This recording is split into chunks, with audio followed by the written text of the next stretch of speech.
Get ready for some hard-hitting podcast action as you're tuned in to the Slam Session. What's up, everybody, and welcome to the second session of the Slam Sessions. I'm your host, Albert Albanese, and as always, you can find everything related to the Slam Sessions Podcast Network up at Twitter at the Slam Sessions. Now, today is a very special episode for me and for probably all you guys. I'm going to talk about two pretty major things. One is my favorite WWE pay-per-view of all time, the Royal Rumble, and the other is a review of one of the matches that everybody has been buzzing about for the past 2 weeks, the Wrestle Kingdom 11 main event match between Kenny Omega and Kazuchika Okada.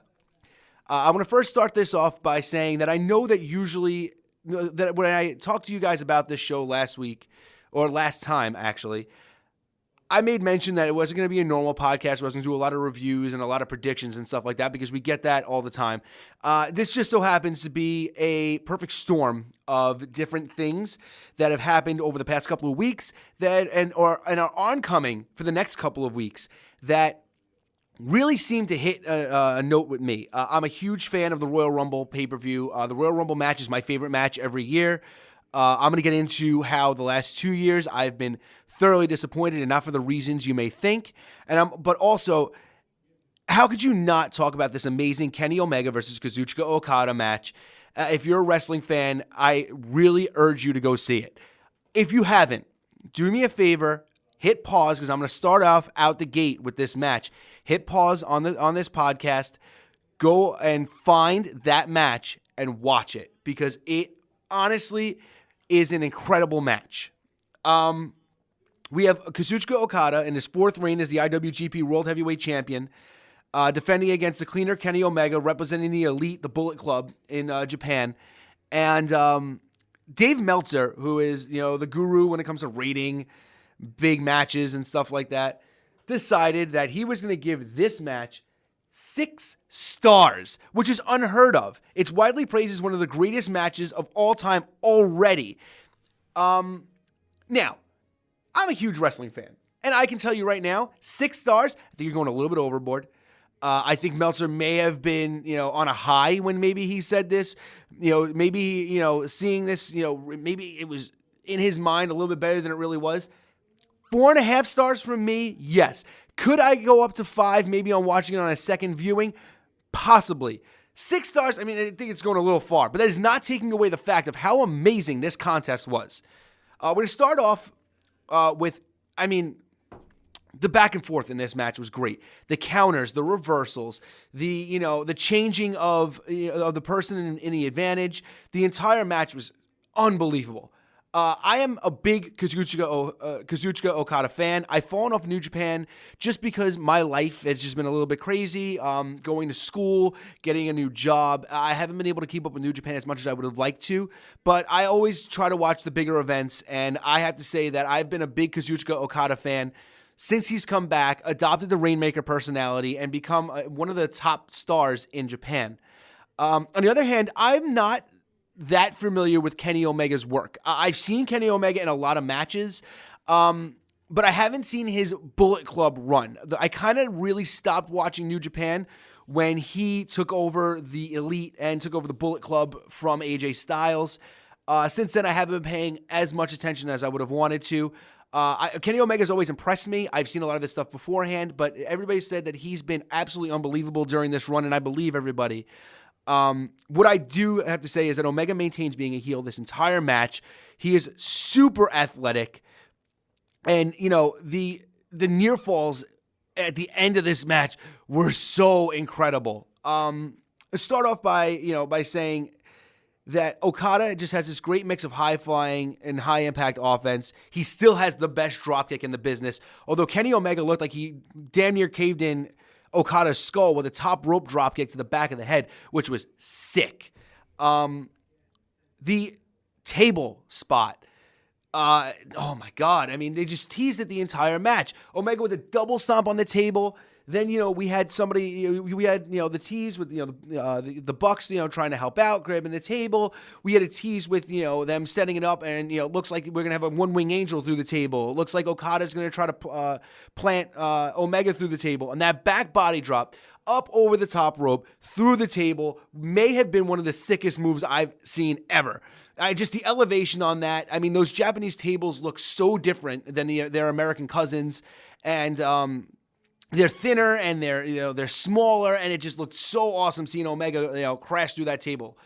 Kenny Omega really, his athleticism absolutely impressed me. What's it called? That triangle moonsault. That's the word I was looking for. Into the crowd. I mean, it was unreal. And that top rope dragon suplex was insane. I thought Okada died. He dropped him around the back of his head. I mean, it was. Oh my God, it was hard to watch. That suplex was nuts. There was an interview with Okada after that where he said he thought he might have, this is the first match where he thought he might have died. I can see it. It was unreal. Kenny Omega's knee strikes that, they were absolutely brutal. Just, having Okada up against the ropes and just striking him, repeatedly with the knee. On top of that, that Rainmaker knee strike that he used was such a sick move. Great improvisation on Kenny Omega to come up with something a little bit different, to have a take on Okada's finishing move. The near falls at the end. Absolutely incredible. It's one of these things where you see Okada hit the tombstone, then he hits that spinning tombstone. It unbelievable. And I've never seen Okada have to use 4 Rainmaker lariats to win a match in my life. And that's what it made sense. This is what it should have taken to put away Kenny Omega. Omega, in my mind, I hope that he does not come to the WWE. I hope he sees his opportunity in Japan for a little bit longer. I know Omega's been saying he doesn't want to come to WWE, doesn't feel like he needs it, and I agree. I think Omega can become the face of New Japan Pro Wrestling. I hope he stays there because I would love to see more matches between these two guys. I'd love to see Omega take on a lot of the other top stars in New Japan. I think Kenny Omega's got a great career in New Japan Pro Wrestling. And what can you say about Okada? I mean, every single time. I think I said it before, but that dropkick is the best in the business. His offense is so crisp. The red ink submission hold is sick. I mean, everything Okada does is so awesome. And I'm really, really looking forward to see what the evolution of New Japan Pro Wrestling is going to be after this match because they have a lot to live up to. Honestly, talking about it, thinking back about it, 4.5, 4 3/4 stars for me. Maybe even a 5-star match. I mean, it's rare that I say stuff like that. Maybe it is a 5-star match, though. I think Meltzer went a little crazy. But, we'll see. Time's going to tell.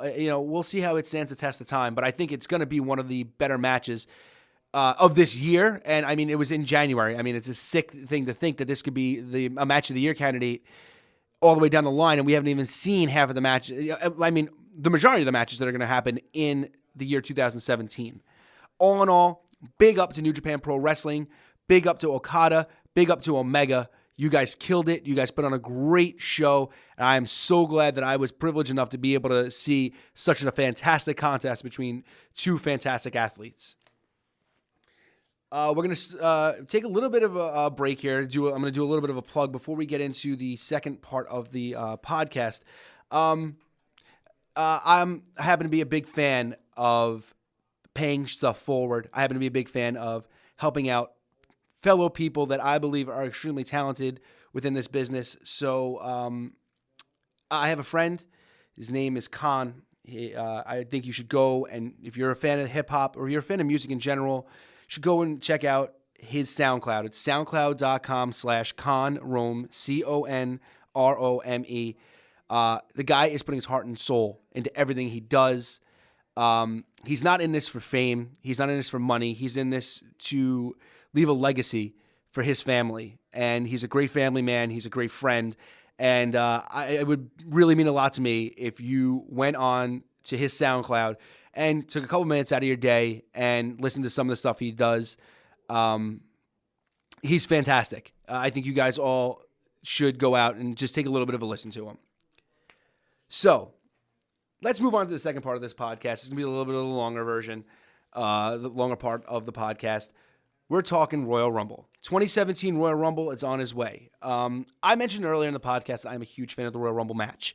It's my favorite match in WWE. I've watched every single one of them from the 1988 20-man Royal Rumble all the way up to the 2016 Royal Rumble. I mean, I've seen at least every Royal Rumble match at the minimum of 2 times. I've probably seen some of them over 10 times. I love the chaos. I love the structure of the match. I think it's just awesome. The past 2 years, though, has been ruined for me. I know a lot of people were very disappointed in the past 2 Royal Rumbles. But we're disappointed in the past 2 Royal Rumbles for 2 completely opposite reasons. Now, I know if you didn't listen to the first, to session 1 of the Slam Sessions, the first show that I did, which was going back a few months ago, I mentioned that I am not a big fan of the way the crowd has been reacting lately. Patrick Clark, former Tough Enough contestant, he's now an NXT wrestler, came out a couple of days ago with a tweet where he was talking about how wrestling fans are at a show to take over shows, and I completely agree with what he said. I think that wrestling fans now just really feel like they know better than everybody else, and it really kind of irks me. You can go back and listen to my podcast about that. I do about a half an hour on how much I dislike these wrestling fans. 2 years in a row, Royal Rumble. Ruined. Absolutely ruined for me. 2 years ago, 2015, Daniel Bryan not even in the match. Never confirmed to be in the match. Never was said he was going to be in the Royal Rumble. He had a great half-hour battle with Bray Wyatt to open the show. There was no confirmation either of those guys were going to be in the Rumble. Rey Mysterio comes out at number 30, gets booed out of the building because everybody wants to see Daniel Bryan win the Royal Rumble. Now, I do agree that Daniel Bryan deserved the shot. He deserved the spot at WrestleMania that year. He was the most over guy in the company, and I understand that people were frustrated. But there was a Royal Rumble a few years prior to that, and if I'm going to get probably reamed out about this if I get this wrong, but I believe it was either 2009, 2010. Edge made his return, and the big storyline of that Royal Rumble was Shawn Michaels wanted to wrestle The Undertaker for his second time at WrestleMania. Undertaker was the world champion. The only way Shawn Michaels could wrestle The Undertaker at WrestleMania was if he won that Royal Rumble. And what happened? Final couple of guys, Shawn Michaels gets eliminated. It's second to last. It came down to Edge and Cena. Fans were disappointed. They booed because Shawn lost. But they got right back into the match. And it was right back to Edge versus Cena. Edge winds up winning the Royal Rumble. Place goes nuts. Now, maybe I'm a little bit wrong. Maybe people aren't as big of a fan of Batista as I am. I haven't always have been a big Batista fan. I thought he was great in the ring for a guy his size. I thought he put on really solid matches. I thought he had great feuds with guys like The Undertaker and Triple H. I was excited to see Batista back, and I think we all knew. We all expect to see Batista in the main event at WrestleMania. It wasn't something that we were going to be surprised about. Yet, people still booed Batista out of the building. They actually cheered for Roman Reigns, the guy who was the runner-up. What happens the next year? Well, the WWE feels like they've caught lightning in the bottle. Roman Reigns was cheered at the end of that Royal Rumble. His evolution throughout throughout the year was really solid. Shield getting broken up. He's getting big wins over guys like Randy Orton and The Big Show. He's coming into his own, really becoming a really good wrestler. And now all of a sudden, the boos start. And why does it start? Because of Daniel Bryan again. Daniel Bryan is coming back. He deserves to be in the main event of WrestleMania. It's not good enough we saw him in the main event once, win the world title, something that nobody will ever be able to take away from him. Wasn't enough we saw that. We had to have him come back and repeat. And what happens? Daniel Bryan gets eliminated early in the match, and they boo the rest of the match. Listen, I get it. You're upset. But stop ruining the whole entire match. It's really aggravating to be sitting at home watching my favorite pay-per-view, a pay-per-view that I wait a full year every year to go to see because I love the Royal Rumble. There's only one Royal Rumble every year. And 2 years in a row, it's been ruined for me. I'm really aggravated about this. It agitates me. But this year is going to be different. Daniel Bryan retired, so that's good. That's actually not good. It's actually really sad. I'm a huge Daniel Bryan fan, and it really, really is upsetting to see that his career got cut short. But this year is big because there's no concise, number one standout guy that anybody, can see winning the Royal Rumble. I think, and we're going to go into the Rumble match a little bit later. I want to go through the card first, but I think this is the first year where we don't have a solid grip on who's going to main event WrestleMania, and that's a good thing. And we're going to start off by going into some of the rumored matches that are about to be set up for Royal Rumble. None of these have been confirmed, at least as of this taping. The rumor is that Rich Swann will defend his Cruiserweight Championship against Neville. That should be a great match. I love that Neville has turned heel. I love his character. I was actually upset that Neville turned heel originally. I like Neville as a babyface. I think he was a really solid babyface. I think that he was one of those guys like AJ Styles, who was a smaller guy that could come out and do really good work as a babyface, maybe win an Intercontinental United States Championship and work his way up on the card, maybe even being that really exciting guy to, a la Daniel Bryan, to break out and get into the main event scene. I've always been a big fan of Neville. I saw Neville wrestle live before he was in the WWE as Pac on a Dragon Gate show and absolutely fell in love with him from then on. I hope he wins the Cruiserweight Championship, and that doesn't take anything away from Rich Swann, who I think has done a fantastic job. But I feel like Swann's now going to be a transitional champion, which is sad because I think Swann deserves better, and I think he will get a better run later on, as the Cruiserweight division develops a little bit further. But I think that this is going to be a great match. I hope this opens the show because I think it'll set a good tone for the entire event. The WWE Raw Tag Team titles are rumored to be put on the line, with Sheamus and Cesaro taking on Gallows and Anderson. Man, let me tell you something. How disappointing has it been the way Gallows and Anderson have been booked? They come in here, teaming with AJ Styles, reform the club, and it looks like they're going to be like the next big thing in the tag division, and boom, they fall on their faces. It's not their fault. It's the WWE's fault of booking them. Conversely, Sheamus and Cesaro have done a tremendous job at turning a best of 7 series into a tag team title run. I know a lot of people aren't happy with them being a makeshift tag team. I know a lot of people aren't happy that Cesaro's not being booked as a bigger character on the show. But this only leads to Cesaro and Sheamus elevating themselves. They're going to keep the belts. They'll lose them. One's going to turn on the other, and it's going to elevate them on Raw. And let's face it, we're going to go into this a little bit later. There's not that many main eventers anymore. They need more guys at the top. And this is a big opportunity for Sheamus and Cesaro to build a good story, to slow burn they could go on for almost a year from their best of 7 series up to when they lose the tag team championships, ultimately feud and have the feud finish. Could be about a year-long storyline. And I love long developing storylines. With that being said, I think Sheamus and Cesaro retain. If they face the club, if they face any other team, I think Sheamus and Cesaro come out on top. I see them maybe even entering the Royal Rumble and one of them eliminating the other, drawing a little tension in the team. They work it out. But there's always that little bit of tension behind it. But I think it's going to be fun to watch. Another rumored match is Becky Lynch versus Alexa Bliss for the WWE SmackDown Women's Championship. I don't know what they're going with this whole La Luchadora storyline. I don't know who it is. I honestly don't even have any guesses at this point of who the hell it is. Part of me wanted to think it was Tamina, but she's not big enough. I mean, maybe we'll get an answer at the Royal Rumble. That'll be cool. I love Becky Lynch. She's my favorite WWE women's wrestler as of right now. I just don't think she gets enough credit. I really think that she busts her ass in the ring. I think that, she's a phenomenal worker, but I think that the WWE, for some reason, they don't like her accent, or they, something about her that they just don't see as being like the it person. But Alexa Bliss has it, and she's improved in the ring, and she's, the 5 Feet of Fury moniker has really suited her well. Her heel turn in NXT, I thought was ill-advised, and she proved me wrong by being one of the strongest heels in NXT, man or woman at that point. And her ascension has been absolutely fantastic. Seeing her rise from being, this small little girl who came out with glitters and sparkle to being the top woman on SmackDown.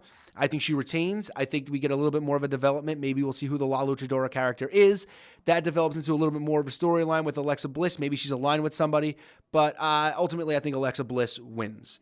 The last unconfirmed match that we have is Dean Ambrose versus The Miz, Intercontinental Championship. I love The Miz. I'm not afraid to say it. I think The Miz is the best heel in the WWE right now. I think he's passionate. I think he is great in the ring. I think he's great on the mic. I think he's better than Ambrose.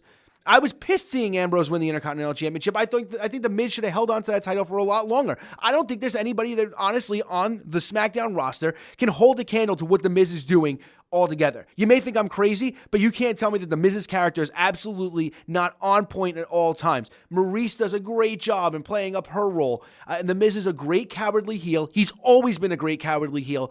I hope that the Miz either wins the championship back or Ambrose beats him, but that gives the Miz an ascension into the top ranks of the SmackDown on SmackDown, gets him into a world title position. I think he deserves it. I think he deserves another run at the top. Maybe not with the championship just yet. Maybe, to get a couple big wins over some of the other guys. Guys like Cena, and the like of that. I mean, once again, there's not too many big guys on that show anymore. Not too many big baby faces. So, but I really think that the Miz is absolutely fantastic. I think Ambrose wins, but I think that only works out to be a better thing for both Ambrose and the Miz. Let's go into the couple matches that are confirmed. Charlotte versus Bayley, Women's Championship. Charlotte has that whole streak going. It's not going to end. Bayley is you can't have Bayley be the underdog and have her win her first match, title match on pay-per-view. Charlotte's going to retain. Some stuff's going to go on in between now and the Rumble. And WrestleMania. And I think that Bayley gets her moment at WrestleMania, ends Charlotte's streak, wins the championship. It's a feel-good moment for everybody. And then the two world title matches. AJ Styles versus John Cena. Now, this kind of directly ties into the Royal Rumble. I think that if AJ Styles wins and he beats John Cena, that sets up AJ Styles to face somebody who I don't think would be a main event caliber match for him.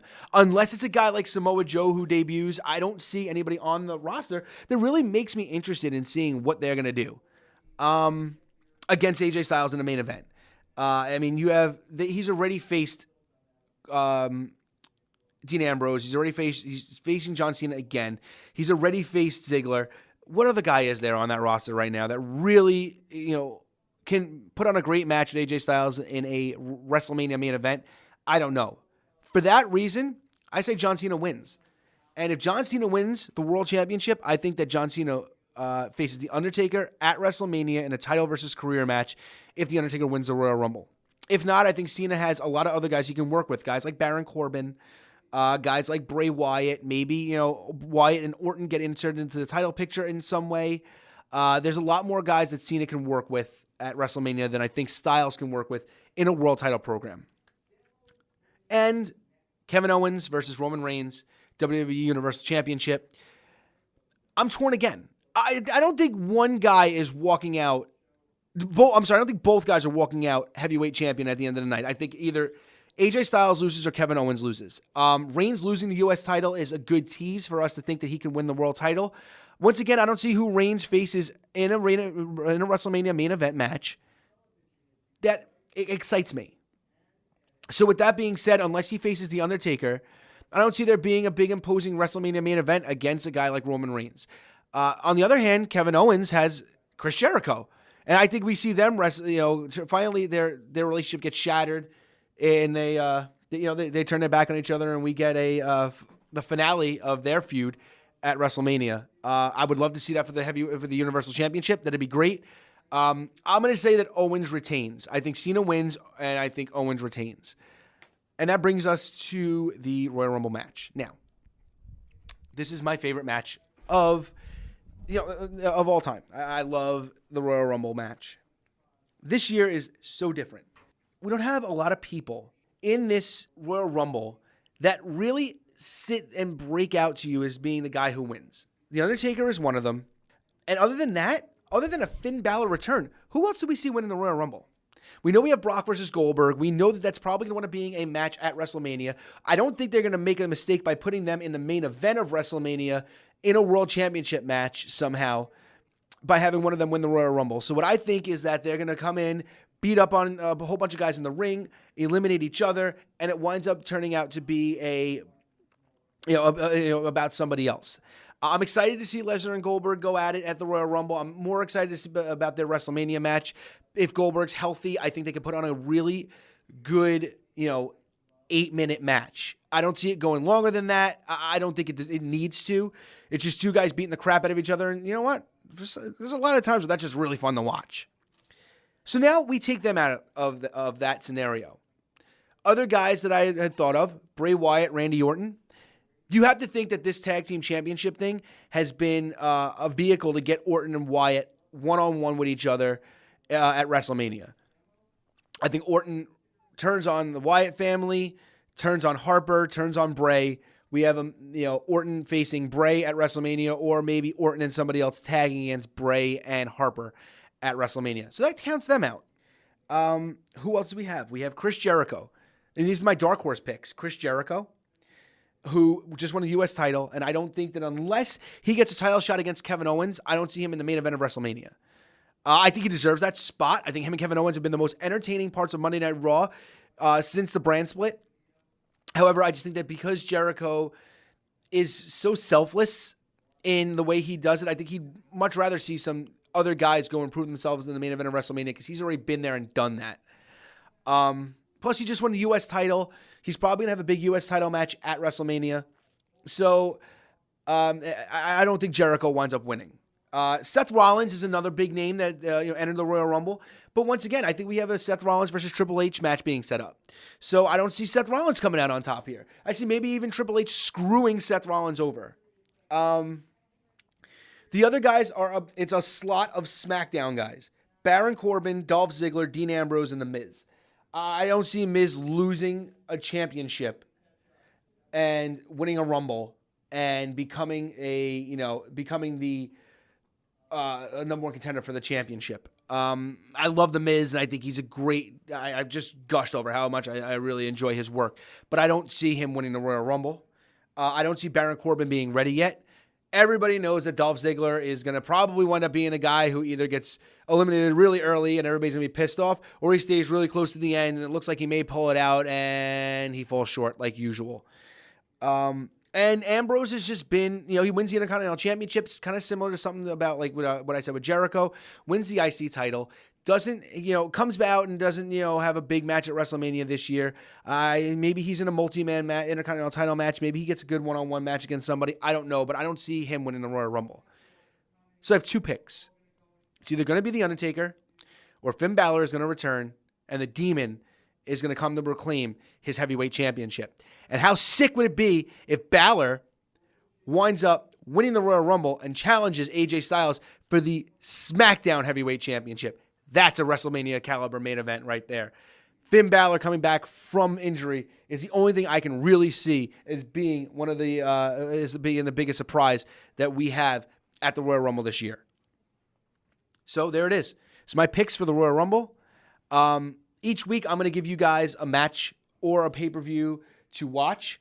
This week is going to be no different. It's going to start this off. I'm going to give you the 2008 Royal Rumble match.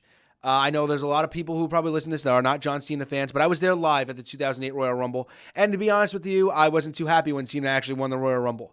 But that Rumble match in itself was fantastic. It was well executed. Shawn Michaels starting off against The Undertaker all the way down to the end with Triple H and John Cena and all the legends and everybody else who came in between. It was a great Royal Rumble match. It's actually one of the better Royal Rumble matches of all time. Go on to WWE Network, check out the 2008 Royal Rumble main event. And don't forget, SoundCloud.com/ConRome. Support my boy Con in his endeavors, just like you're doing me the favor and supporting my podcast. That's going to be it for today. Once again, if you want to keep up with everything that's going on the podcast, on the Slam Sessions Podcast Network, that includes the Opening Whistle NFL podcast, which a couple of them just dropped. We'll be recording another one actually later on today that'll be airing. You guys don't know when I'm recording this, but it'll be airing in a couple of days. Myself and Avi Schiffman are back together again to preview the NFL playoff picture. We're going to make our predictions of who's going to win, the first round of the playoffs and see where that leaves everybody. See what our championship games look like at the end of the day. So that should be really fun. It'd be really awesome to see if you guys can give a listen to that. And I dropped my inaugural Geek Guy podcast. I reviewed Star Wars Rogue One, and I got in a little bit about some of the trailers that dropped before that. So if you guys want to check that out, that'd be awesome. And to hear all these podcasts, to keep up, with everything that's going on, just follow at the Slam Sessions on Twitter. Look up the Cos blog where our podcasts are posted every week. Also on the website, so that and support the Cos blog. Marcos is a great friend of mine. He's been a great help in getting all this stuff done for the podcast, and he deserves a lot of credit for all the work that he's putting in to helping me out get these podcasts out to you guys. Well, that's it for me today. I'll catch you next time. This has been session 2 of the Slam Sessions. We'll see you next week. Thanks for listening to the Slam Sessions. Find us on Twitter at the Slam Sessions. We'll see you next time.